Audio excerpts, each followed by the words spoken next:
All right.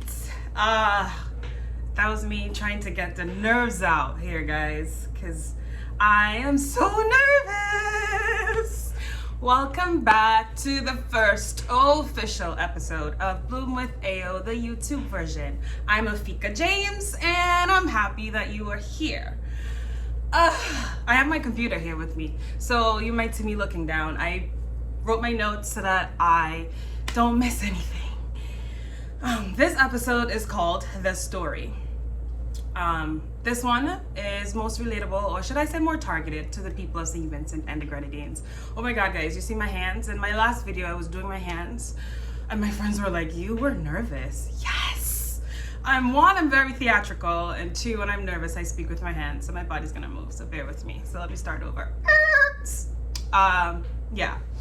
This episode is called The Story, and like I said, this episode is mostly almost relatable for the people of St. Vincent and the Grenadines. This is to fill in the blanks to the narrative that some of you have, some of you have created, some of you have been told, yeah. And not that I owe anyone an explanation, but I think it's only right that I addressed this first before going forward. Yeah.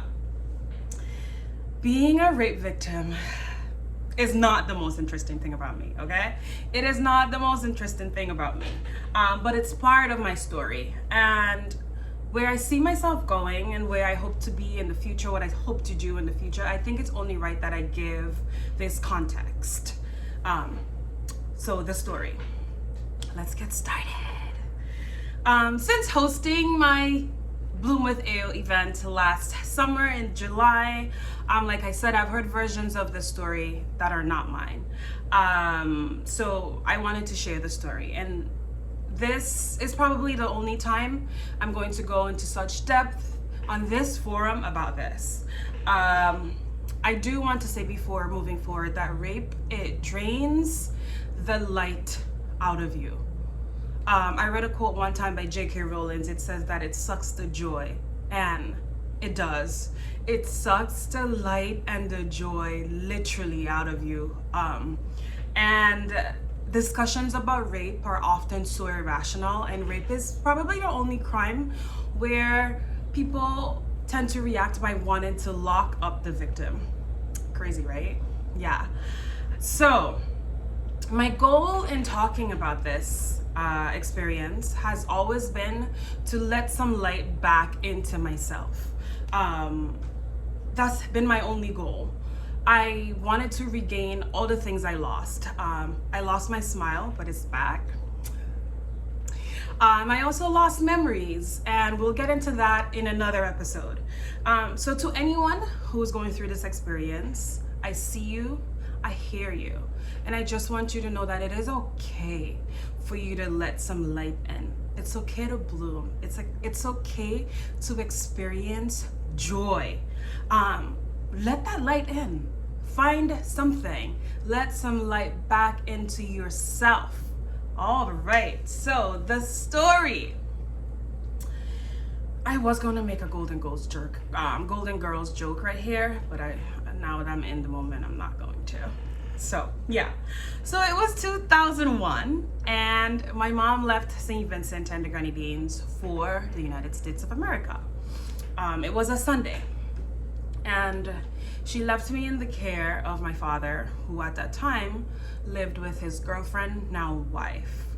And because of that, he rented out an apartment in the village called Belmont. And that's where I took my things, and that's where I went that Sunday my mom left, the very Sunday that changed my entire life.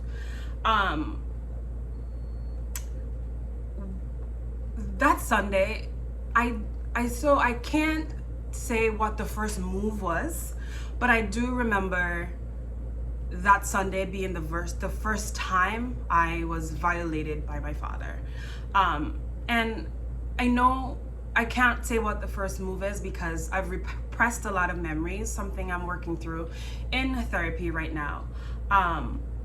So that happened the Sunday. I went to school on Monday, and I went to school on Tuesday. And that Tuesday, when my dad picked me up. I was in secondary school, high school for you folks from America. But when my dad picked me up on Tuesday, he said to me that my aunt suggested that I live with her and her family. So we packed my things that Tuesday and I moved in with my aunt. So when that happened, I said, okay, there's no point in talking about this. There's no point in bringing it up because it's never going to happen again. I later found out that wasn't true. Before going on, I want to touch on something really briefly. In cases of rape or any sort of abuse, victims go into a mindset of fight or flight, and I for sure fled. I escaped mentally my body, and I slipped into this abyss of shame and blaming myself.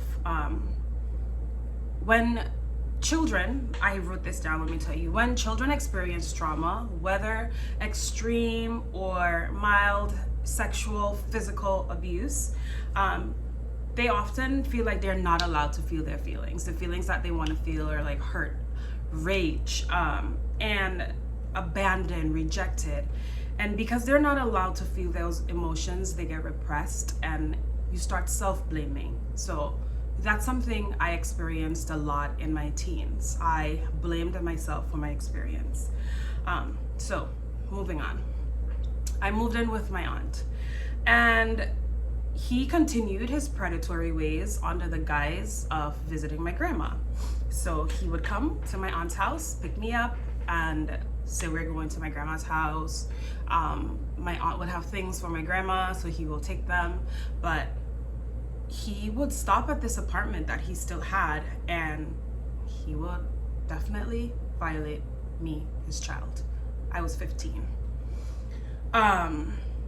And I know people will ask the questions like, oh, why didn't you say you didn't want to go? Why didn't you fight back? And all the other why questions. I'm just here to say that's not how any of this works.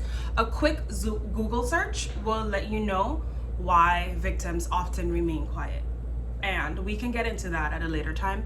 But I do want to touch on 2 quick reasons why I know I didn't talk. I didn't want to hurt my family. I didn't want to hurt my family. And also, I was afraid that no one would believe me. This went on for quite some time. And one day I said to my father at a family gathering, I said, you took my virginity.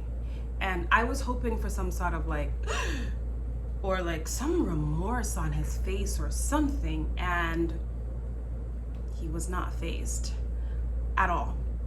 And right then and there, I was just like extremely afraid to tell anyone. Because think about it, now I'm a grown woman talking about this. I don't depend on neither of my parents for any financial support or anyone. I take care of myself. And people are still doubting me. What do you think would have happened to a 15 and 16-year-old? I didn't have a safety net. My mom was in the States, and the safety net that she left me in, I was being violated in that net, right? So I definitely was feeling alone. There was no one to keep me safe. So fast forward years later, my mom filed for my sisters and I, and we moved to the US. I would email my father back and forth, and by back and forth, I mean me repeatedly emailing him, asking him to tell me, like, why did you do that to me?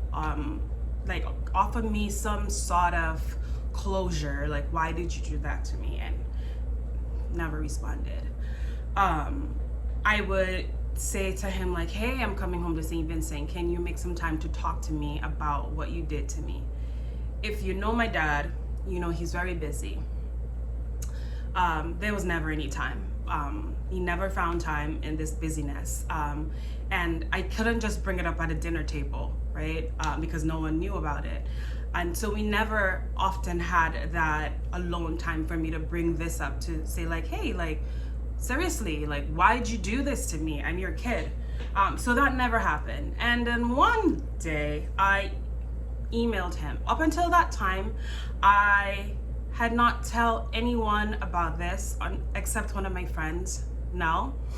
And he accompanied me to tell my mom this story.